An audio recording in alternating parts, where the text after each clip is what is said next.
les volets, les empêcher de récolter leurs olives en pleine saison, et c'est la saison de récolter des olives. Manif à Lyon le 15 novembre 2005 pour la Palestine. Déloger supplémentaire de l'économie, et ça sans aucune limite. Israël a porté la guerre génocidaire en Palestine, mais aussi au sud Liban, violant là aussi le cessez-le-feu. Il n'y a pas de cessez-le-feu au Liban, puisque depuis le cessez-le-feu du Liban, il a été violé près de 7000 fois par l'État génocidaire israélien.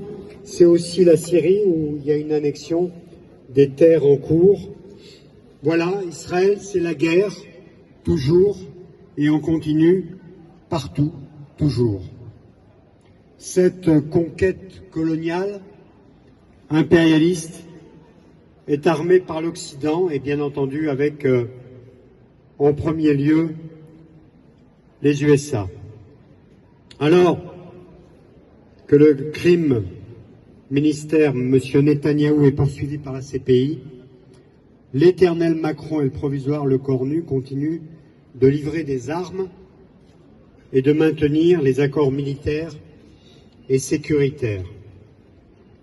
Ce dernier, alors ministre des Armées, M. Le Cornu, a menti à l'Assemblée nationale en prétendant ne pas livrer d'armes à Israël. Devenu Premier ministre, il récidive dans ses mensonges.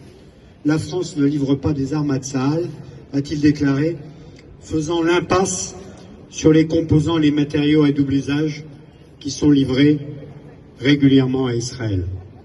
Selon Mediapart, qui s'est procuré le rapport 2025, les exportations d'armement de la France à destination de l'État hébreu ont atteint un montant inégalé depuis 8 ans. La complicité de la France avec au génocide palestinien doit maintenant cesser. Il faut enfin exercer des sanctions contre Israël, en premier lieu l'arrêt de tout accord militaire et sécuritaire, et bien entendu un embargo militaire et sécuritaire total. Voilà ce que nous demandons après plus de 2 années de guerre génocidaire à Gaza, et ce cessez-le-feu n'existe pas, n'existe plus, et malheureusement, nous en sommes encore et encore à demander des sanctions, et notamment parmi les sanctions, vous le savez, la suspension de l'accord d'association. Merci à vous d'être encore là. Nous sommes encore mobilisés. La semaine prochaine, nous serons en manifestation dans un cortège Palestine dans le cadre de la journée contre les violences faites aux femmes.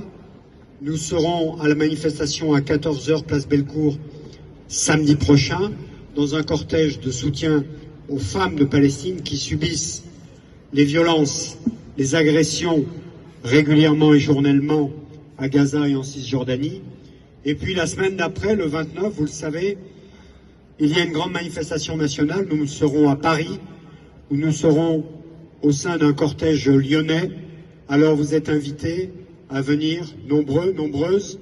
Il y a encore des places dans un bus au départ de Lyon, et puis vous pouvez monter, si vous le souhaitez, par vos propres moyens.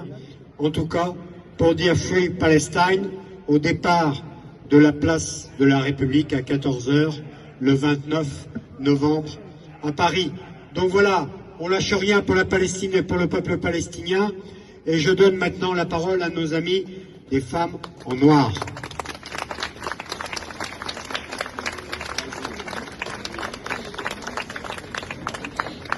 On me demande de baisser le micro. Merci.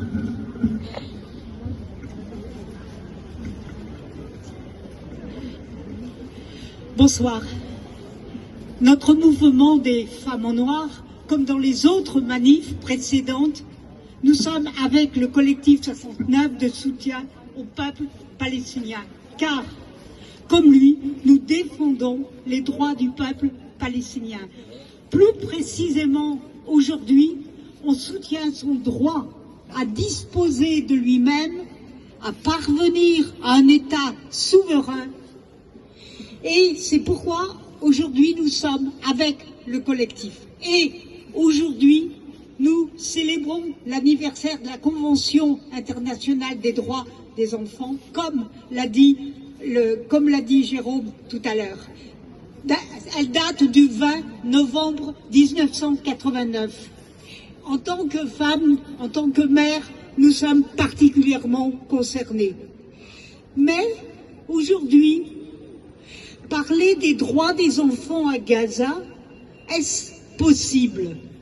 Est-ce imaginable?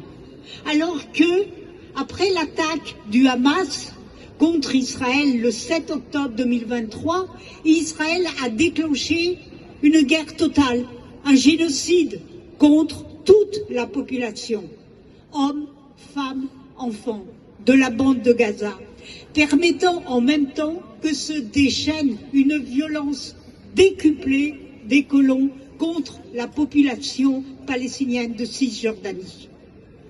Oui, en Cisjordanie, les colons déchaînent contre la population palestinienne cette violence et l'armée laisse faire. Par exemple, il y a des emprisonnements, comme le dit l'association Adamer, sur 10 000 prisonniers politiques emprisonnés, il y a 400 enfants emprisonnés en mai 2025. Et leur situation devient de plus en plus terrible à cause des agressions physiques. Il y a 41% d'enfants en détention administrative parmi ces détenus. Les conditions d'emprisonnement des femmes, elles aussi, se sont détériorées.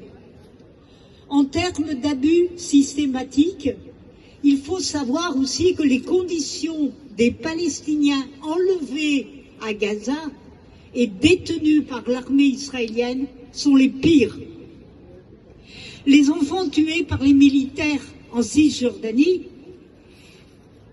c'est de cela dont on doit parler, car les enfants en Cisjordanie sont dans le viseur des soldats. En 2024, 93 enfants tués. De janvier à novembre, 44 enfants tués.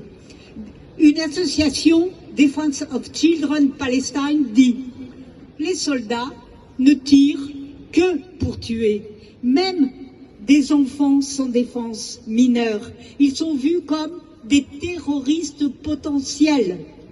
Ces tirs létaux n'entraînent aucune conséquence pour le tireur.